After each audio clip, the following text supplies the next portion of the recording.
이스라엘의 위대한 지도자 모세의 성품에 대해 성경은 이렇게 기록하고 있습니다. 민수기 12장 3절입니다.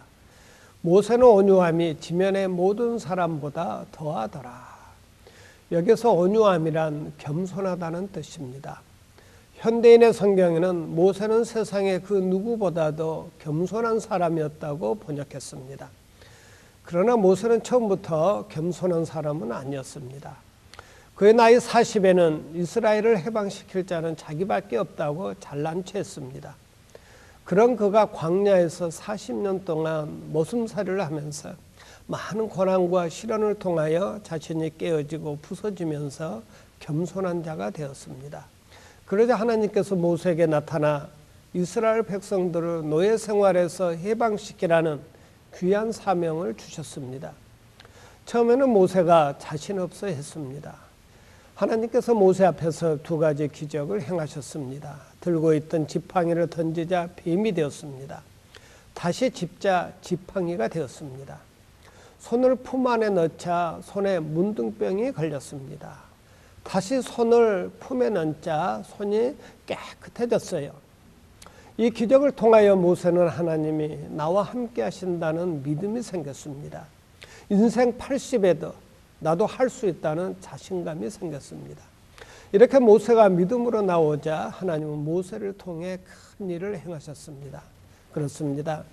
여러분도 하나님을 만나면 자신이 생깁니다. 나도 할 수 있다는 믿음이 생깁니다. 그러므로 예수 믿고 문제가 해결되고 병고침을 받는 것이 중요한 것이 아니라 하나님을 만나고 믿음으로 사는 것이 더 중요합니다. 믿음으로 산다는 것은 하나님의 뜻대로 사는 것입니다. 하나님의 말씀이면 아멘하고 말씀대로 사는 것입니다. 말씀대로 살면 하나님이 역사하십니다. 베드로가 예수님 말씀 의지해서 깊은 바다로 가 그물을 던지자 안 잡히던 고기가 잡히는 기적을 체험했습니다. 그러므로 성경의 32,500가지의 약속의 말씀을 믿고 나아가면 하나님께서 반드시 역사하십니다. 모세는 사랑의 인격자였습니다. 모세가 시내산에 올라가 40일 금식하는 동안 이스라엘 백성들은 금송아지를 만들어 거기에 절하고 그 금송아지를 가리켜 자기들을 애굽에서 인도하여 낸 신이라고 외쳤습니다. 이스라엘 백성들은 광야에서 우상을 숭배하는 큰 죄를 지었습니다. 이 죄로 인해 하나님은 진노하시고 이스라엘의 모든 백성들을 멸하시려고 했습니다. 이때 모세는 무엇을 했습니까? 하나님 앞에 엎드려 간절히 기도를 드렸습니다. 하나님, 이 백성의 죄를 용서해 주옵소서. 이 백성들을 살려 주옵소서. 모세는 하나님께 사랑의 기도를 간절히 드렸습니다. 그때 하나님께서는 모세의 기도를 들으시고 백성들을 우상 숭배로 인도한 주동자만 멸하시고 남은 이스라엘 백성들은 모두 용서해 주셨습니다. 그리고 모세도 축복을 받았습니다.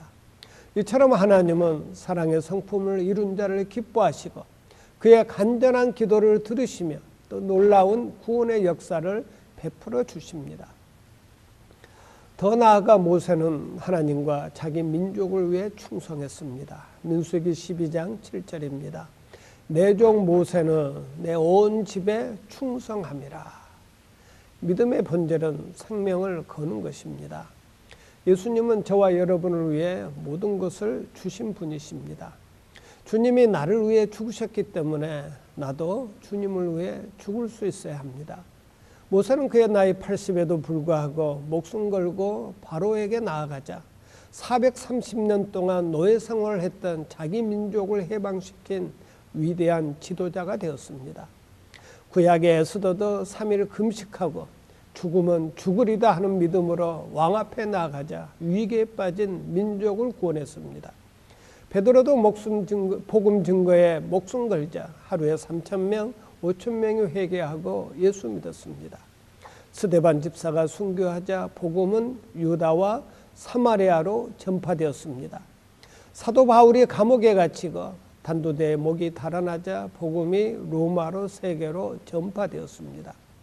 이처럼 하나님의 사람들이 생명 걸고 나아갈 때 하나님은 항상 역사하시고 복음은 항상 전파되었습니다.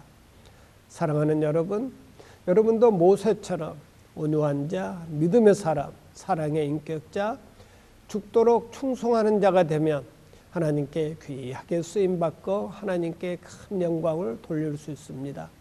그런 복된 성도가 되시길 예수님의 이름으로 축원드립니다. 아멘.